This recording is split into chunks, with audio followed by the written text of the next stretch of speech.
오늘 저는 염려 근심하지 말라, 그런 제목으로 염려 근심에 관한 이야기입니다. 어떻게 하면 이걸 좀 우리가 풀어낼 수 있을까라고 하는 하나님의 말씀입니다. 영화 한 대목, 우리 한번 이은주라고 하는 영화 배우인데요. 그 배우가 했던 연기 가운데 한 단락을 제가 한번 읽어보겠습니다. 지환아, 안녕, 나 경이야. 나 지금 혼자 있어. 아빠가 급히 서울 가셨거든. 뭐냐면 너 웃으면 안 돼. 나 떠나면 내 장례식 말이야. 영화에서 나오는 것처럼 멋지게 해달라고 했거든. 드레스도 맞춰달라고 했으니까 아마 장례식 때 돈이 좀 드실 거야. 사람들한테 내 마지막 모습을 잘 보이고 싶었어. 특별히 지환이 너한테. 내 장례식에 꼭 와줄 거지? 너 꼭 와야 돼. 보고 싶기도 하고. 찾아오는 남자도 한 명도 없으면 어떡해. 동네 사람들이 내 장례식에 와서 얼마나 불쌍하게 생각하겠어. 자살한 여배우 이은주가 출연했던 영화 연애 소설 속에서 그녀가 애인이었던 지환에게 남긴 유서의 내용입니다. 자, 이은주라고 하는 이 배우는 자신의 죽음을 예언했을지도 모릅니다. 왜냐하면 많은 영화 속에서 그가 엎질렀던 수많은 대사들은 결국은 죽음에 관한 대사들이 유독 이 사람에게는 많았다는 것입니다. 당시 25살로 장래가 촉망됐던 여배우였는데 젊은 나이에도 불구하고 성숙한 내면의 연기로 영화계 차세대의 스타로 발돋움을 하고 있었습니다. 그러나 자신의 드레스룸에서 자살을 하고 말았습니다. 이 배우는 1000만 관객을 동원한 유명한 배우입니다.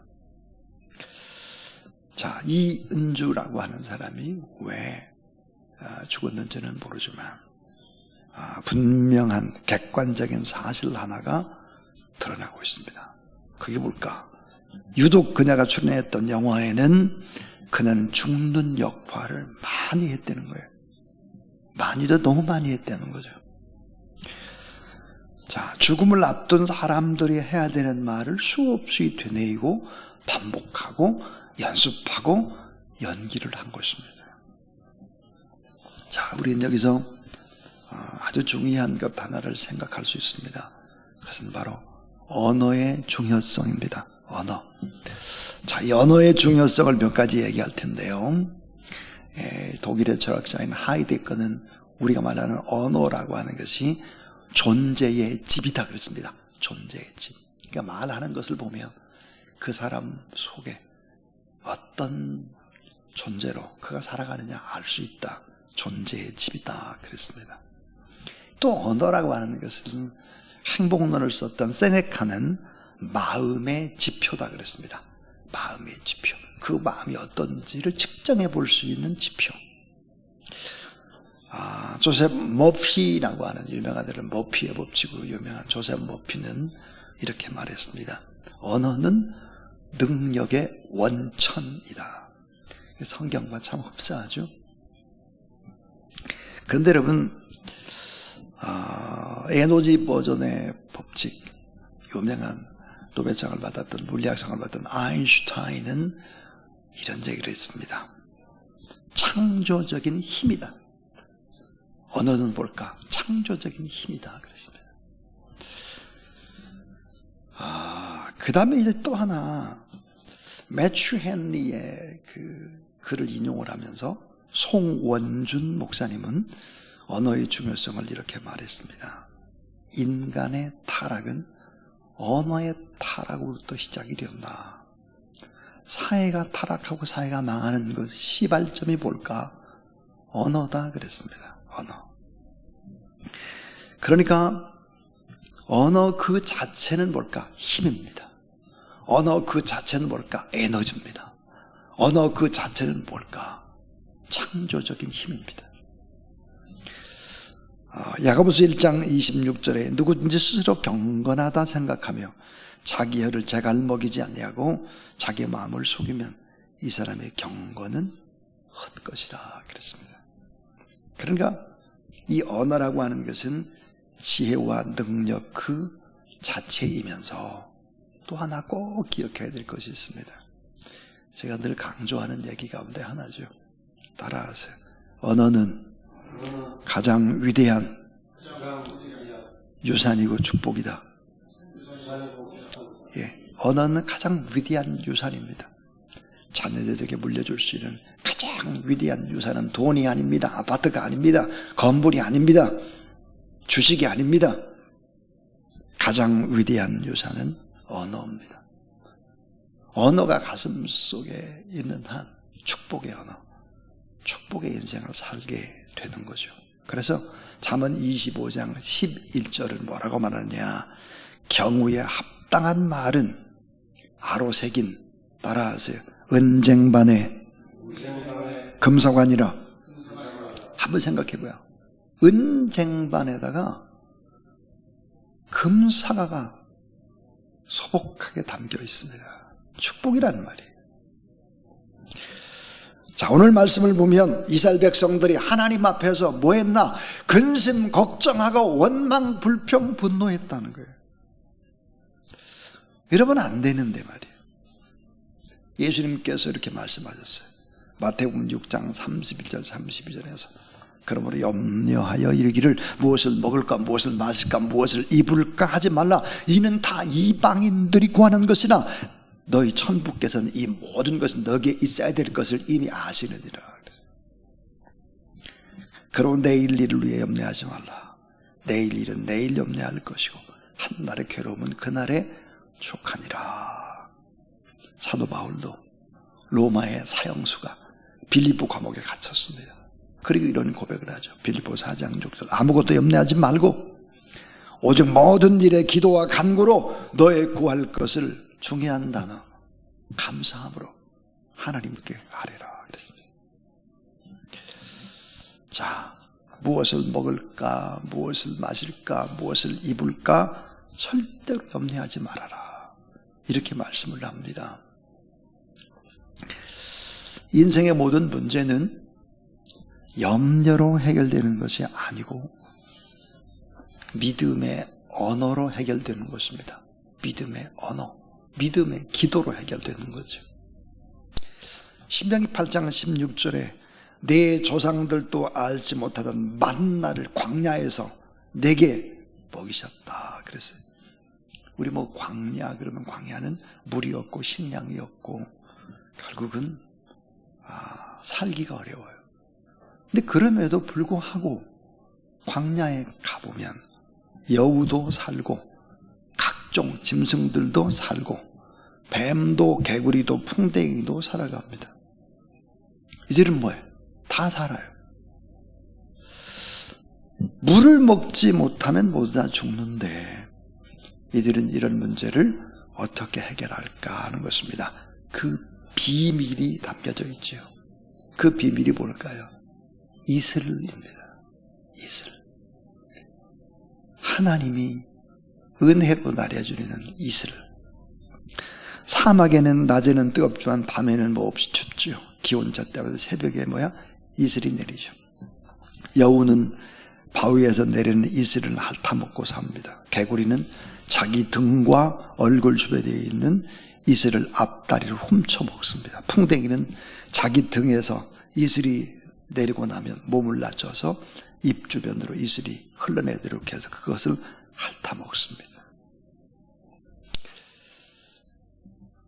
좀 얘기하기도 싫지만 이 뱀이라고 하는 것은 이슬이 내리는 시간 자기 몸을 동그랗게 꼬아서 그릇처럼 만들어서 이슬을 받아먹는다 그럽니다. 생명을 살리는 하나님이십니다. 자, 생명이 살아갈 수 없는 불모의 땅 사막에서 하나님께서 생명을 두셨고 인간이 알지 못하는 하나님과 동물의 신비한 비밀들, 이 동물들은 그 신비한 비밀들을 알고 있습니다. 근데 사람들은 그 비밀을 모른다는 거예요. 그러니까 오늘 이 출애굽기 16장에 보니까 불만하고 분노하고 막 그러는 거예요.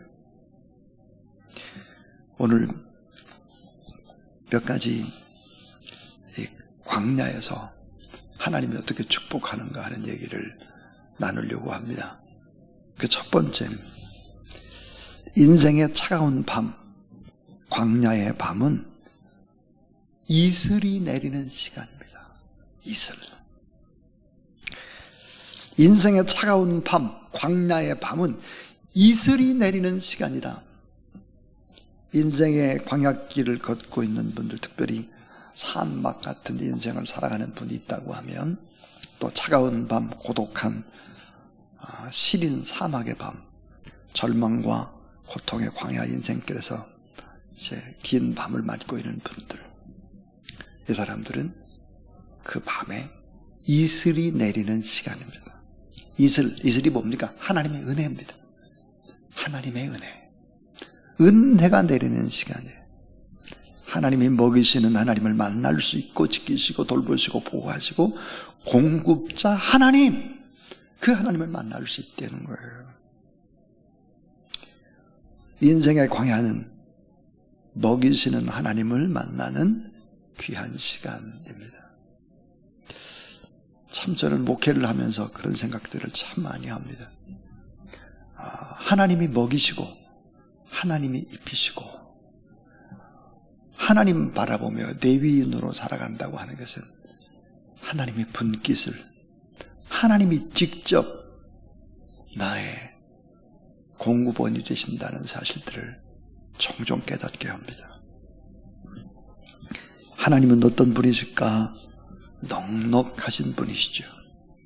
그분은 능력이 많으신 전지전능, 그래서 능력과 권세를 가지신 우리의 아버지, 우리를 풍성하게 만족하게 해주시는 분이시다 하는 것입니다. 세상을 자기 힘으로 살려고 몸부림을 쳐서는 안 된다. 그건 어리석은 사람이다. 너무 완벽주의자들은 자신의 실수와 상대방의 또 실수와 상대방의 부족한 점을 받아들일 수 없는 사람들이죠. 하나님은 어떤 분일까? 먹이시는 하나님, 준비하신 하나님, 기다리시고 채우시는 하나님, 공급하시는 하나님, 그 하나님을 부를 때 응답하시는 하나님이시다 하는 것입니다. 자, 두 번째입니다. 두 번째, 인생의 차가운 밤, 광야의 밤은 감사로 준비해야 할 시간입니다. 지금 차가운 밤이에요. 지금 참 고된 광야예요. 밤을 맞이했어요. 감사로 준비해야 될 시간입니다. 어리석은 인간은 가난할 때 하나님을 원망하죠. 또 불평을 늘어놓습니다.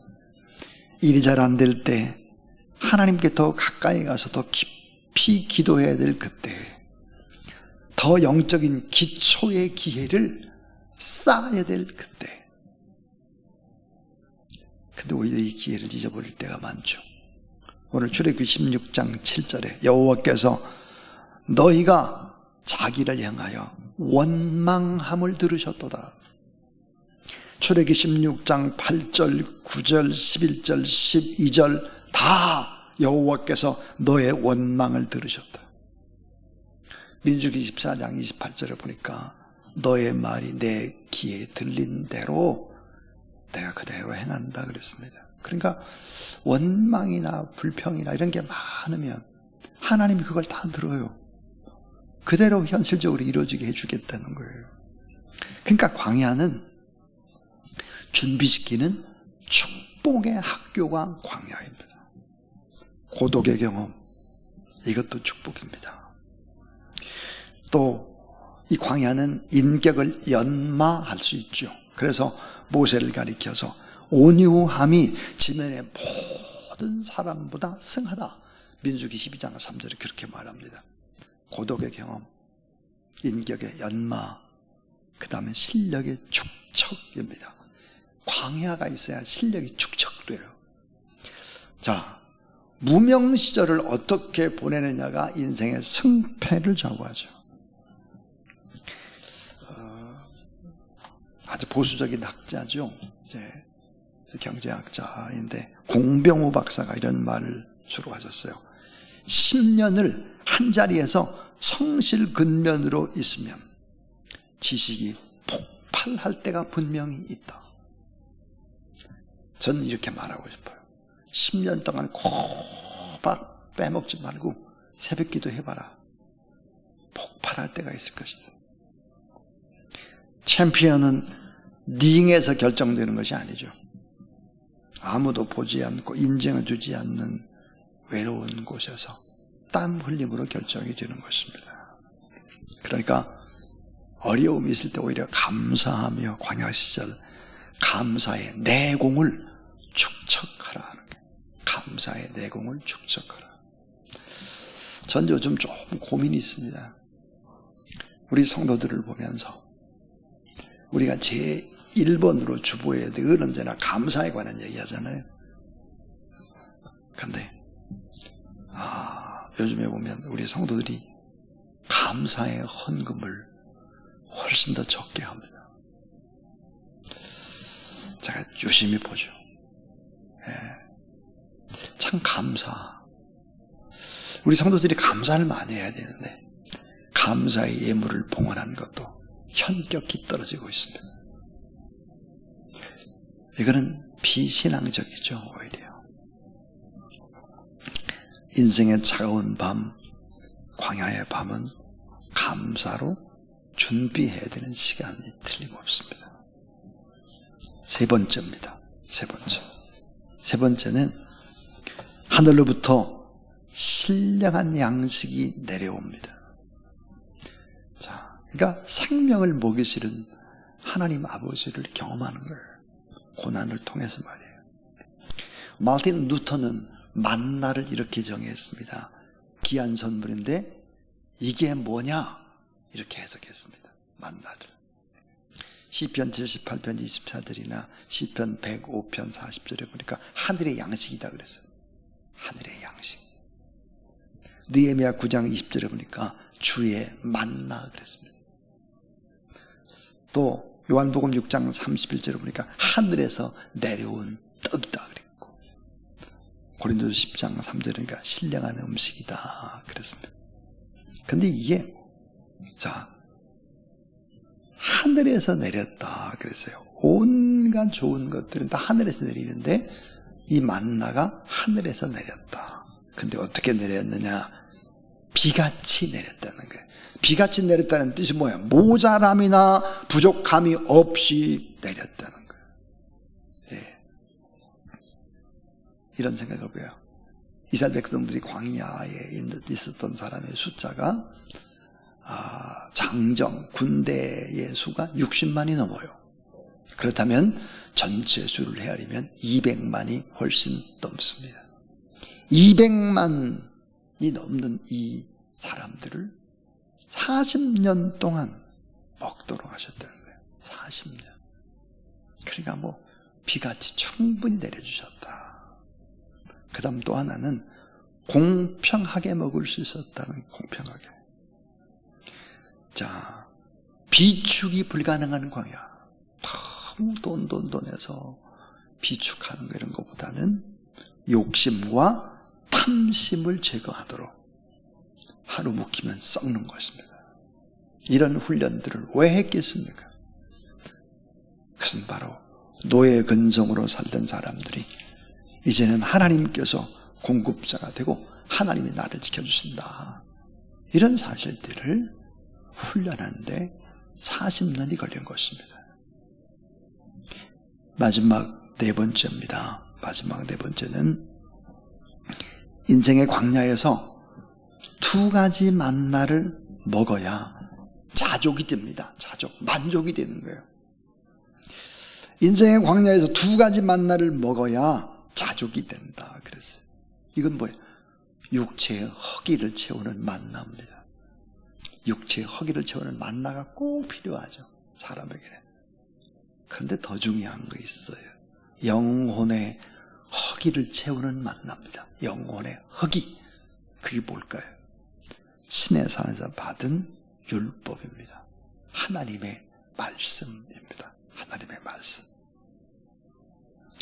육체의 허기를 채우는 만나, 그리고 신의 산에서 받은 율법, 하나님의 말씀입니다. 이 하나님의 말씀을 꼭 받아야 되는 거죠. 두 가지 만나가 하나임을 고백하는 사람들은 하나님의 가족입니다. 그래서 요한복음 6장 49절에서 50절, 말씀은 만나요. 그 만나는 산 떡이신 예수 그리스도다 그랬습니다. 허기진 인생에게 꼭 필요한 것은 뭘까?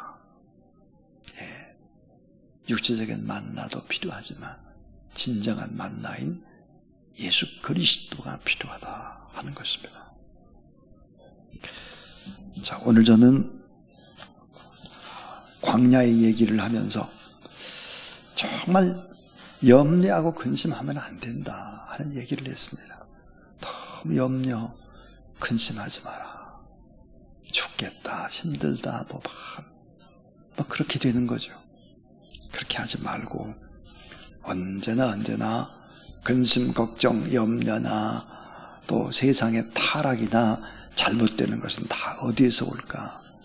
언어의 타락이다 그랬어요. 언어. 오늘 이스라엘 백성들이 불평, 불만하고 막 계속 그러잖아요. 이 불평, 불만의 입술을 제거하는데 긴 시간이 걸렸다 하는 것이죠. 자, 이 광야의 밤, 이슬이 내리는 시간이다. 어려움 있고 고통이 있을 때도, 이때도 하나님의 은혜가 오히려 더 내리는 시간이 된다.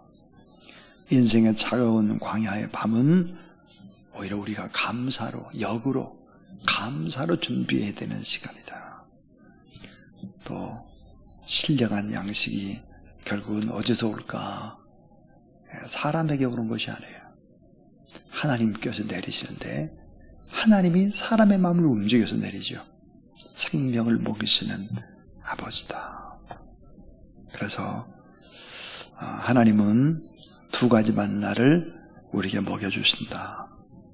육체의 허기를 채우는 만나와 그리고 율법의 말씀이신 예수 그리스도라는 만나, 이 만나를 먹고 또 하나님 앞에 기도하면서 근심, 걱정, 염려를 다 이겨내는 그런 귀한 여러분 되기를 주의 이름으로 축원합니다.